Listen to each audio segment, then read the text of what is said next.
देव उठनी एकादशी के दिन तुलसी विवाह किया जाता है। मान्यता है कि जो व्यक्ति भी इस दिन अपने घर में तुलसी विवाह करता है, उसे इस लोक और परलोक में यश की प्राप्ति होती है। साथ ही उस व्यक्ति पर भगवान विष्णु की विशेष कृपा भी बनी रहती है। देवउठनी एकादशी के दिन तुलसी विवाह की इस कथा का पाठ करने से भी पुण्य की प्राप्ति होती है। पढ़ें तुलसी विवाह की पौराणिक कथा। भगवान शिव ने एक बार अपने तेज समुद्र में फेंक दिया था, जिससे महातेजस्वी बालक का जन्म हुआ।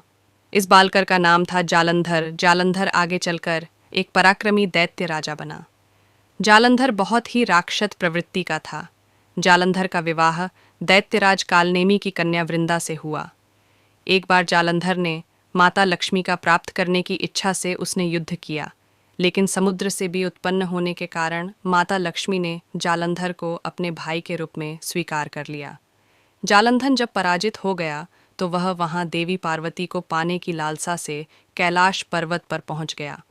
इसके बाद जालंधर भगवान शिव का रूप धारण कर माता पार्वती के पास पहुंचा, लेकिन माता पार्वती ने अपने योग्य बल से उसे तुरंत ही पहचान लिया और माता पार्वती वहां से तुरंत ही अंतर्ध्यान हो गईं। वहां जालंधर भगवान शिव के साथ ही युद्ध करने लगा।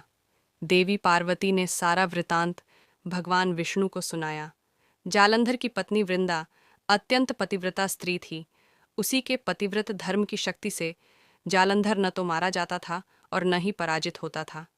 इसीलिए जालंधर का नाश करने के लिए वृंदा के पतिव्रत धर्म को भंग करना बहुत आवश्यक था। इसके बाद भगवान विष्णु एक आर्षी का रूप धारण करके वन में पहुंचे, जहां वृंदा भ्रमण कर रही थी। भगवान विष्णु के साथ दो राक्षस भी वहां पहुंचे, जिन्हें देखकर वृंदा भयभीत हो गई। फिर भगवान विष्णु जो आर्षी के रूप में थे, उन्होंने वृंदा के सामने पल में दोनों को भस्म कर दिया। इसके बाद आर्षी से वृंदा ने कैलाश पर्वत पर महादेव के साथ युद्ध कर रहे अपने पति जालंधर के बारे में पूछा।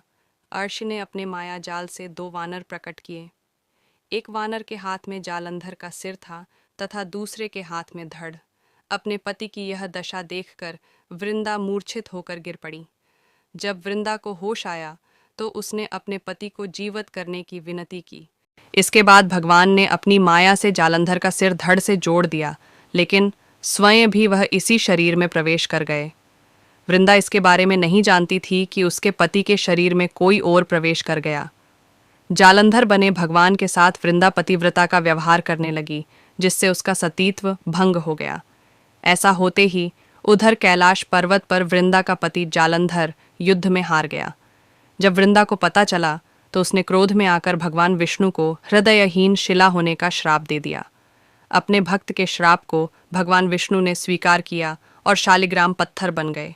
सृष्टि के पालनकर्ता के पत्थर बन जाने से ब्रह्मांड में असंतुलन की स्थिति हो गई। यह देखकर सभी देवी देवताओं ने वृंदा से प्रार्थना की वह भगवान विष्णु को श्राप मुक्त कर दें। वृंदा ने भगवान विष्णु को श्राप से मुक्त तो कर दिया, लेकिन स्वयं आत्मदाह कर लिया। जहां वृंदा भस्म हुई वहां तुलसी का पौधा उगा। भगवान विष्णु ने वृंदा से कहा, हे वृंदा, तुम अपने सतीत्व के कारण मुझे लक्ष्मी से भी अधिक प्रिय हो गई हो। अब तुम तुलसी के रूप में सदा मेरे साथ रहोगी। तब से हर साल कार्तिक महीने के देव उठावनी एकादशी का दिन तुलसी विवाह के रूप में मनाया जाता है। भगवान विष्णु ने वरदान दिया कि जो मनुष्य भी मेरे शालिग्राम रूप के साथ तुलसी का विवाह करेगा, उसे इस लोक और परलोक में विपुल यश प्राप्त होगा। इसके अलावा तुलसी को वरदान प्राप्त है कि जिस घर में तुलसी रहेंगी, वहां यम के दूत भी असमय नहीं जा सकते। मृत्यु के समय जिसके प्राण मंजरी रहित तुलसी और गंगा जल मुख में रखकर निकल जाते हैं, वह पापों से मुक्त होकर वैकुंठ धाम को प्राप्त होता है। जो मनुष्य तुलसी व आंवलों की छाया में अपने पितरों का श्राद्ध करता है, उसके पितर मोक्ष को प्राप्त हो जाते हैं। जिस घर में तुलसी होती है, वहां यम के दूत भी असमय नहीं जा सकते। मृत्यु के समय जिसके प्राण मंजरी रहित तुलसी और गंगा जल मुख में रखकर निकल जाते हैं, वह पापों से मुक्त होकर वैकुंठ धाम को प्राप्त होता है।